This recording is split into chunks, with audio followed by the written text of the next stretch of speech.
Hello students, कैसे हैं आप लोग। आई होप आप लोगों की पढ़ाई बहुत अच्छी चल रही होगी। देखिए, आज की क्लास में हम लोग छत्तीसगढ़ के महत्वपूर्ण योजनाओं के बारे में पढ़ने वाले हैं। तो चलिए आइए शुरू करते हैं। देखिए, सबसे पहले है यहाँ पर मोर दुआर साय सरकार। अवधि क्या है इसकी? 15 अप्रैल से लेकर 30 अप्रैल 2025 तक। शुरुआत मुख्यमंत्री श्री विष्णुदेव साय ने बस्तर जिले के ग्राम घाट पदमपुर से इसकी शुरुआत की थी। उद्देश्य क्या है मोर दुआर साय सरकार की? प्रधानमंत्री आवास योजना ग्रामीण के अंतर्गत पात्र परिवारों को आवास उपलब्ध करवाना। कितने चरण में होगा ये? 3 चरण में। पहला 15 से 19 अप्रैल, दूसरा हो जाएगा 20 से 28 अप्रैल, फिर 29 से 30 अप्रैल। पहले जो चरण है उसमें जिला और ब्लॉक स्तर पर तैयारी एवं प्रशिक्षण, दूसरे पर ग्राम सभाओं के माध्यम से घर घर जाकर पात्र परिवारों का सर्वेक्षण करना, और तीसरा है सर्वेक्षण की पुष्टि, ग्राम सभा की स्वीकृति एवं अंतिम रिपोर्ट का राज्य कार्यालय को प्रेषण। देखिए, यहाँ पर लिखा है सर्वे के दौरान मुख्यमंत्री ने स्वयं हितग्राहियों के घर जाकर सर्वेक्षण किया एवं आवास प्लस 2024 2.0 मोबाइल ऐप के माध्यम से जानकारी दर्ज की। जैसे देखिए, मेरा घर मेरा अभियान, मेरा घर मेरी पहचान। इसका टैगलाइन याद रखना है आप लोगों को। मोर दुआर साय सरकार योजना का क्या नाम है? मोर दुआर साय सरकार। इसमें आवास तो आपको मिलेगा, साथ में सर्वेक्षण भी होगा, यानी इसमें आवास का सर्वे होगा। अंतिम तिथि कब है? 30 अप्रैल 2025 को। प्रथम चरण याद रखना है 15 अप्रैल 2025 से लेकर 30 अप्रैल 2025, यानी कुल 15 दिनों तक चलेगा। फिर अगला देखिए, मुख्यमंत्री सुशासन फेलोशिप योजना 2025। इसके तहत उद्देश्य है कि युवाओं को शासन और नीति निर्माण में सक्रिय भागीदारी का अवसर प्रदान किया जाएगा। उसके अलावा कार्यक्रम क्या है कि भारतीय प्रबंधन संस्थान यानी IIM रायपुर के द्वारा 2 वर्षीय MBA in public policy and governance कार्यक्रम। फिर उसके बाद है प्रशिक्षण। चयनित फेलो को शासन के विभिन्न विभागों में प्रायोगिक प्रशिक्षण का अवसर प्रदान किया जाएगा। छात्रवृत्ति है, प्रत्येक चयनित फेलो को 50,000 प्रति माह छात्रवृत्ति प्रदान की जाएगी। और वित्तीय सहायता के अंतर्गत शैक्षणिक कार्यक्रम की संपूर्ण फीस जो है वो राज्य सरकार के द्वारा वहन की जाएगी। अब आगे देखिए, आगे क्या लिखा है। मुख्यमंत्री ग्रामीण बस सुविधा योजना घोषणा 30 अप्रैल 2025 को। उसके अलावा उद्देश्य है ग्रामीण एवं सुदूर क्षेत्रों में सुगम, सुरक्षित और सस्ती परिवहन सुविधा प्रदान करना। और याद रखिएगा कि प्रारंभिक चरण पहले वर्ष में राज्य के लगभग 100 चिन्हित ग्रामीण मार्गों पर बस सेवा का प्रारंभ होगा। वित्तीय सहायता कौन करेगा? तो देखिए, बस संचालकों को पहले वर्ष में 26 रुपये प्रति किलोमीटर, दूसरे वर्ष में 24 रुपये प्रति किलोमीटर और तीसरे वर्ष में 22 रुपये प्रति किलोमीटर वित्तीय सहायता प्रदान किया जाएगा सरकार के द्वारा। ठीक है, तो इस वित्तीय प्रावधान में राज्य सरकार ने 25 करोड़ रुपए प्रावधान किया है। ठीक है, 3 साल के लिए। फिर आगे देखिए, यहाँ क्या लिखा है। किराया में छूट। तो दृष्टिबाधित, बौद्धिक दिव्यांग एवं दोनों पैरों से चलने में असमर्थ दिव्यांग, 80 वर्ष एवं उससे अधिक उम्र के वरिष्ठ नागरिक, एड्स से पीड़ित व्यक्तियों को एक परिचारक के साथ किराया में पूरी छूट, यानी कि मुफ्त में ये लोग आ जा सकते हैं। ठीक है, फिर देखिए, नक्सल प्रभावित व्यक्तियों को आधा किराया देना होगा, यानी 50%। मान लीजिए जैसे कि 100 रुपये किराया है तो वो लोग कितना देंगे? 50 रुपये। आगे देखिए, स्वस्थ माता तंदुरुस्त बच्चा अभियान। तो शुभारंभ हुआ है 15 जनवरी 2025 को। स्थान है जसपुर जिले के बगिया में। मुख्यमंत्री विष्णुदेव साय के द्वारा। लक्षित समूह है गर्भवती महिलाएं, शिशुवती माताएं और 6 वर्ष तक के बच्चे। उद्देश्य क्या है? जसपुर जिले को कुपोषण मुक्त बनाना, मातृ एवं शिशु स्वास्थ्य में सुधार लाना। सहयोगी संस्था है IIT बॉम्बे के सहयोग से IIT बॉम्बे जशपुर पोषण मिशन के अंतर्गत। फिर उसके बाद है प्रशिक्षण। तो 9500 प्लस स्वास्थ्य और आंगनवाड़ी कार्यकर्ताओं को IIT बॉम्बे के द्वारा पोषण संबंधी ऑनलाइन प्रशिक्षण एवं 300 प्लस मास्टर ट्रेनर मैदानी कार्यकर्ताओं को सतत प्रशिक्षण इसमें प्रदान करना है। नाम क्या है योजना का? स्वस्थ माता तंदुरुस्त बच्चा। कब शुरू किया गया था? किसके द्वारा किया गया था? कौन से स्थान से शुरू किया गया था? और लक्षित समूह कौन कौन से हैं? उसका एम क्या है? ये सबसे ज़्यादा इम्पॉर्टेंट है, तो एक बार आप इसको पढ़ लीजिएगा। आगे देखिए हमर स्वस्थ लइका कार्यक्रम शुभारंभ अगस्त 2024 लागू हुआ था छत्तीसगढ़ राज्य में समुदाय आधारित कुपोषण के प्रबंधन के लिए। हमर स्वस्थ लइका किसके लिए है? कुपोषण के प्रबंधन के लिए, ये इम्पॉर्टेंट लाइन है। और एक और चीज यहाँ पर है कि मध्यम और गंभीर कुपोषित बच्चों की पहचान, उपचार, निगरानी और पोषण सुधार के माध्यम से कुपोषण मुक्त समाज की स्थापना करना इसका उद्देश्य है। ये देखिए सुशासन तिहार योजना। सुशासन तिहार 2025 प्रारंभ किया गया था अप्रैल 2025। मुख्यमंत्री विष्णुदेव साय के नेतृत्व में अवधि जो है वो 8 अप्रैल से लेकर 31 मई 2025 तक 3 चरणों में। ठीक है, चरण देख लेते हैं। प्रथम चरण 8 से 11 अप्रैल आयोजन समस्या संबंधी आवेदन और विशेष रूप से यहाँ पर ग्राम पंचायतों, नगरीय निकायों, हाट बाजारों, common service centre, online portal के माध्यम से जनता से आवेदन प्राप्त किए गए। फिर द्वितीय में हो जाएगा अप्रैल से मई। ठीक है, 1 माह चलेगा ये आवेदनों का निराकरण, इसका आयोजन है। फिर है तृतीय में हो जाएगा 5 से लेकर 31 मई के बीच, और ये एक समाधान शिविर के रूप में सामने आएगा, यानी कि विशेष रूप से राज्य भर में समाधान शिविरों का आयोजन किया गया। फिर आगे देखिए अटल पंचायत डिजिटल सुविधा केंद्र शुभारंभ 24 अप्रैल 2025 को राष्ट्रीय पंचायती राज दिवस के अवसर पर मुख्यमंत्री विष्णुदेव साय के द्वारा ये शुरू किया गया था। उद्देश्य है ग्रामीण क्षेत्रों में सरकारी और डिजिटल सेवाओं की आसान पहुंच को सुनिश्चित करना। प्रारंभिक चरण है 146 विकास खंडों की लगभग 1460 ग्राम पंचायतों में केंद्रों की स्थापना करना। जनरली ये क्या देगी सेवाओं में? बैंकिंग सेवाएं, सरकारी सेवाएं और बिल भुगतान, रिचार्ज, अन्य डिजिटल सुविधाएं इत्यादि। मिशन, यह पहल डिजिटल इंडिया मिशन को जमीनी स्तर पर सशक्त बनाती है। अटल पंचायत डिजिटल सुविधा केंद्र। फिर देखिए पंडित दीनदयाल उपाध्याय भूमिहीन कृषि कल्याण योजना शुभारंभ कब किया गया है इसका? 20 जनवरी 2025 को मुख्यमंत्री विष्णुदेव साय के द्वारा, यानी कि इसका उद्देश्य है राज्य के भूमिहीन कृषि मजदूरों को आर्थिक सहायता प्रदान कर उनकी शुद्ध आय में वृद्धि करना और उन्हें आर्थिक रूप से सशक्त बनाना, ये इसका उद्देश्य है। और याद रखिएगा प्रतिवर्ष 10,000 रुपए की आर्थिक सहायता सीधे उनके बैंक खाते में दी जाएगी। पात्रता क्या है कि छत्तीसगढ़ राज्य का मूल निवासी होना चाहिए, परिवार के पास कोई कृषि भूमि नहीं होनी चाहिए, परिवार का कोई भी सदस्य सरकारी नौकरी में नहीं होनी चाहिए। ठीक है, अब आगे देखिए मुख्यमंत्री तीर्थ दर्शन योजना शुरुआत इसका 27 मार्च 2025 को और रायपुर रेलवे स्टेशन से।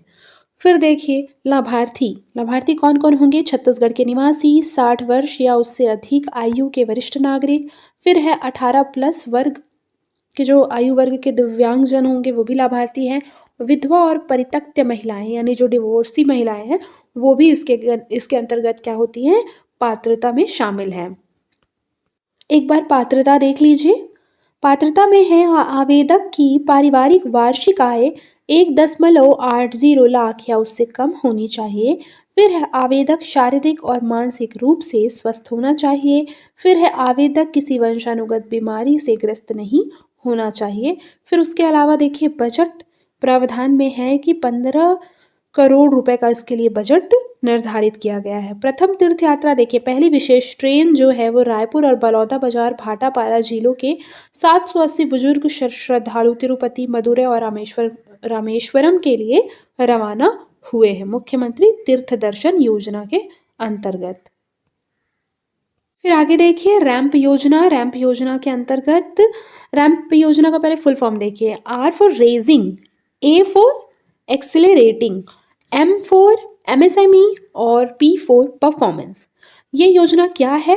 तो MSME के सशक्तिकरण के लिए केंद्र सरकार के द्वारा विश्व बैंक की सहायता से शुरू की गई एक प्रमुख योजना है। उद्घाटन मुख्यमंत्री विष्णुदेव साय ने 2 मार्च 2025 को नया रायपुर में छत्तीसगढ़ इंडस्ट्री डायलॉग कार्यक्रम के अंतर्गत इसको शुरू किया है। फिर उसके बाद देखिए इसका उद्देश्य जनरली क्या है? MSME को वित्तीय, तकनीकी और विपणन सहायता प्रदान करना। आगे हम लोग देखेंगे चरण पादुका योजना। चरण पादुका योजना क्या है? इसका मेन उद्देश्य क्या है? तेंदुपत्ता संग्राहकों को संग्राहकों को संग्रहण के दौरान पैरों की सुरक्षा हेतु चप्पल प्रदान करना, ये है चरण पादुका योजना। इसका उद्देश्य आपको याद रखना होगा, क्योंकि ना क्वेश्चन पूछा जा सकता है। आजकल तो ऐसे कर देता है, योजना दे देगा यहाँ पर आपको 1, 2, 3 और 4, और यहाँ पर मैच उसके उद्देश्य से आपको मैच कराना होगा। इस तरीके का क्वेश्चन आजकल काफ़ी आ रहा है, तो आप लोग इसको एक बार देख लेंगे। फिर आगे देखिए, आगे क्या है, नियत नेल्ला नार योजना। इसकी घोषणा हुई थी 15 फरवरी 2024 को। इसका अर्थ है, नियत नेल्ला नार योजना का अर्थ है आपका अच्छा गांव। स्थानीय दंडामी बोली में, यानी दक्षिण बस्तर में बोली जाने वाली भाषा में इसे बोला जाता है नियत नेल्ला नार योजना। याद रखिएगा, इसे लागू किया गया है बस्तर संभाग के अति माओवाद यानी नक्सल प्रभावित क्षेत्र जैसे कि सुकमा, बीजापुर, नारायणपुर, दंतेवाड़ा और कांकेर जिले में। योजना में विशेष रूप से इन गांवों को केंद्र के पीएम जनमन कार्यक्रम के समान सुविधाएं मिलेंगी, जो विशेष रूप से कमजोर जनजातीय समूहों जैसे कि पीवीटीजी ग्रुप कहा जाता है, उनके आर्थिक कल्याण को बढ़ावा देने के लिए यह योजना मुख्य रूप से बनाई गई है। अब हम लोग देखेंगे मुख्यमंत्री अन्न कोष योजना। शुभारंभ श्री विष्णु देवसाय ने 9 दिसंबर 2024 को अंबिकापुर से किया था। उद्देश्य है इसका विशेष पिछड़ी जनजाति पहाड़ी कोरवा समुदाय की गर्भवती एवं शिशुवती माताओं के अतिरिक्त पोषण आहार उपलब्ध करवाना। लक्ष्य क्या है, मातृ मृत्यु दर और शिशु मृत्यु दर को कम करना, विशेष रूप से पहाड़ी कोरवा समुदाय में। फिर है पायलट प्रोजेक्ट योजना की शुरुआत सरगुजा जिले के पायलट परियोजना के रूप में की गई है। क्रियान्वयन जिला प्रशासन सरगुजा के माध्यम से योजना का संचालन। मुख्यमंत्री अन्न कोष योजना में माताओं को पका हुआ भोजन, पौष्टिक भोजन या फिर सूखा पोषण आहार प्रदान किया जाएगा। आगे देखिए, माँ अभियान योजना प्रारंभ है 2 मई 2025 को। पूरा नाम है महानदी अवेकनिंग अभियान। स्थान है धमतरी जिले के नगरी सिहावा क्षेत्र में महानदी के उद्गम स्थल से। फिर है उद्देश्य, महानदी एवं उसके उद्गम क्षेत्र की स्वच्छता, संरक्षण और जागरूकता। सहयोग में हो जाएगा मेघा फाउंडेशन और धमतरी जिला प्रशासन के सहयोग से। ये योजना हालांकि बहुत ज़्यादा इंपॉर्टेंट है, ठीक है, तो इसको आप याद रखेंगे। इस खास करके इसका जो फुल फॉर्म है ना, वो आपको याद रखना बहुत इंपॉर्टेंट है। फिर देखिए, मोर गांव मोर पानी महाअभियान, ये शुरू किया गया है 24 अप्रैल 2025 को। उद्देश्य है इसका जल संचयन, भूजल स्तर में सुधार, जल संकट का समाधान करना। फिर देखिए, अटल विहार योजना शुभारंभ 9 दिसंबर 2024 को किया गया है। इसके अंतर्गत छत्तीसगढ़ गृह निर्माण मंडल की 7 आवासीय परियोजनाओं का शुभारंभ किया गया है। उद्देश्य क्या है कि शहरी क्षेत्र के जरूरतमंद लोगों को किफायती दर पर मकान उपलब्ध कराना अटल विहार योजना का मेन उद्देश्य है। सबके उद्देश्य आपको याद करना सबसे इम्पॉर्टेंट है, ठीक है। अगर आपको डेट याद नहीं हो रहा है तो एटलीस्ट उद्देश्य आप याद कर लेंगे, ठीक है। देखिए, यहाँ पर महत्वपूर्ण तथ्यों में क्या लिखा हुआ है कि प्रधानमंत्री आवास योजना से प्रेरणा लेते हुए राज्य सरकार ने छत्तीसगढ़ के विभिन्न शहरों एवं विकास खंड में रह रहे आवासहीन कच्चे भवन के स्थान पर किफायती एवं पक्के छतयुक्त आवास उपलब्ध कराने के लिए अटल विहार योजना प्रारंभ किया है। फिर देखिए, निक्षय पोषण योजना, ये तो बहुत इंपॉर्टेंट है। 7 दिसंबर 2024 को एम्स रायपुर से निक्षय पोषण योजना शुरू किया गया था। इस अभियान के अंतर्गत ये बेसिकली केंद्र सरकार के द्वारा प्रवृत्त एक योजना है, जिसकी शुरुआत मेनली मुख्य रूप से 2018 में हुई थी। लेकिन निक्षय पोषण योजना उसके तर्ज पर बनाया गया एक योजना है, जो कि एम्स रायपुर से 2024 में शुरू किया गया था। इसकी अवधि जो है वो 100 दिवस है। इसके अंतर्गत आर्थिक सहायता हितग्राहियों को 1,000 रुपये प्रति माह। उद्देश्य है टीबी, कुष्ठ, मलेरिया के मरीजों की पहचान करना, उनका उपचार करना। आगे देखिए, मुख्यमंत्री सम्मान निधि योजना, तो इसकी घोषणा भी 2024 में हुई थी। उद्देश्य है जनजातीय परंपरा के संरक्षण के लिए। लाभान्वित कौन कौन से जन समुदाय हुए हैं, तो बैगा, गुनिया और सिरहा के लिए सहायता कितनी मिलेगी, 5,000 रुपये सालाना मिलेगी, ठीक है। आगे देखिए, शहीद वीर नारायण सिंह आयुष्मान योजना की शुरुआत ये 2020 में की गई थी। पूर्व नाम है इसका शहीद वीर नारायण सिंह आयुष्मान स्वास्थ्य योजना का डॉक्टर खूबचंद बघेल स्वास्थ्य सहायता योजना, लेकिन वर्तमान में शहीद वीर नारायण सिंह आयुष्मान स्वास्थ्य योजना कर दिया गया है। तो आपको ये बदला हुआ नाम भी याद होना चाहिए और पहले क्या नाम था आपको वो भी याद होना चाहिए। संचालित तो आयुष्मान भारत प्रधानमंत्री जन आरोग्य योजना के साथ सहायता है 50,000 रुपए से 5 लाख रुपए तक स्वास्थ्य सहायता। इलाज है गरीबी रेखा के नीचे जीवन यापन करने वाले बीपीएल परिवारों को 5 लाख रुपए तक मिलेगा। गरीबी रेखा के ऊपर यानी एपीएल परिवारों को 50,000 तक। फिर आगे यहाँ पर देख लीजिए, बहुत इंपॉर्टेंट है, मुख्यमंत्री स्वास्थ्य बीमा योजना लागू हुआ 2012 को, मुख्यमंत्री बाल हृदय योजना 2008 को, मुख्यमंत्री बाल श्रवण योजना 2010 को, राष्ट्रीय बाल स्वास्थ्य कार्यक्रम 2014 को, संजीवनी सहायता कोष 2001। ठीक है, पात्र देख लीजिए, गरीबी रेखा से नीचे जीवन यापन करने वाले परिवार और 15 साल तक की उम्र के बच्चे ये मुख्यमंत्री बाल हृदय के पात्र हैं। मुख्यमंत्री बाल श्रवण योजना के जन्मजात जो बहरे लोग हैं वो इसके पात्र हैं। उसके अलावा राष्ट्रीय बाल स्वास्थ्य कार्यक्रम जो कि 2014 में शुरू किया गया था, 18 वर्ष आयु तक के बच्चों का स्वास्थ्य परीक्षण इसके तहत किया जाएगा। संजीवनी सहायता कोष 2001 में शुरू किया गया था, इसके अंतर्गत 30 प्रकार की बीमारियों का इलाज जो है वो किया जाएगा। फिर आगे देखिए, आगे क्या लिखा हुआ है, आगे लिखा है पीएम सूर्य घर योजना लॉन्च किया गया है 2024 को प्रधानमंत्री नरेंद्र मोदी के द्वारा। याद रखिएगा, पीएम सूर्य घर योजना, इसका नाम क्या है, पीएम सूर्य घर योजना। एक और चीज यहाँ पर देखिए, इसका उद्देश्य बहुत मेन है, घरों की छतों पर सौर पैनल स्थापित करके आत्मनिर्भर ऊर्जा उत्पादन को बढ़ावा देना, ये इसका मेन उद्देश्य है। फिर है प्रावधान, तो न्यूनतम 1 किलोवाट अधिकतम 500 किलोवाट क्षमता के सौर ऊर्जा संयंत्रों की स्थापना एवं सब्सिडी का प्रावधान करना। अनुदान देखिए, केंद्रीय अनुदान प्रावधानित है। 1 किलोवाट में आपको कितना अनुदान दिया जाएगा, तो ये है आपका 30,000 रुपये। 60,000 2 किलोवाट में और 3 किलोवाट से अगर अधिक होता है तो वो आपका 78,000 रुपये। ठीक है, फिर संचालन देखिए, संचालन किससे किया जा रहा है, किसके माध्यम से, तो क्रेडा के माध्यम से किया जा रहा है। क्रेडा क्या है, छत्तीसगढ़ राज्य अक्षय ऊर्जा विकास अभिकरण है। और लक्ष्य क्या रखा गया है कि मार्च 2027 तक प्रदेश के 5 लाख घरेलू उपभोक्ताओं की छतों एवं सभी शासकीय भवनों में रूफटॉप सोलर प्लांट लगाने का जो लक्ष्य है वो रखा गया है, याद रखना है।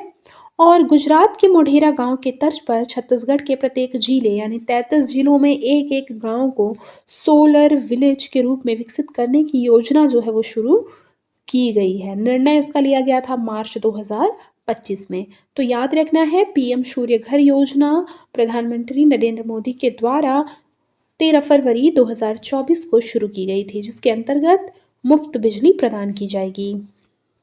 फिर देखिए, स्वदेश दर्शन योजना, इसमें क्या है, ये योजना शुरू कब से हुई थी, जनवरी 2023 से। उद्देश्य है भारत की नई घरेलू पर्यटन नीति को बढ़ावा देना। योजना थीम आधारित पर्यटन सर्किट से इतर गंतव्य पर्यटन को पूर्व रूप में लाने पर केंद्रित है।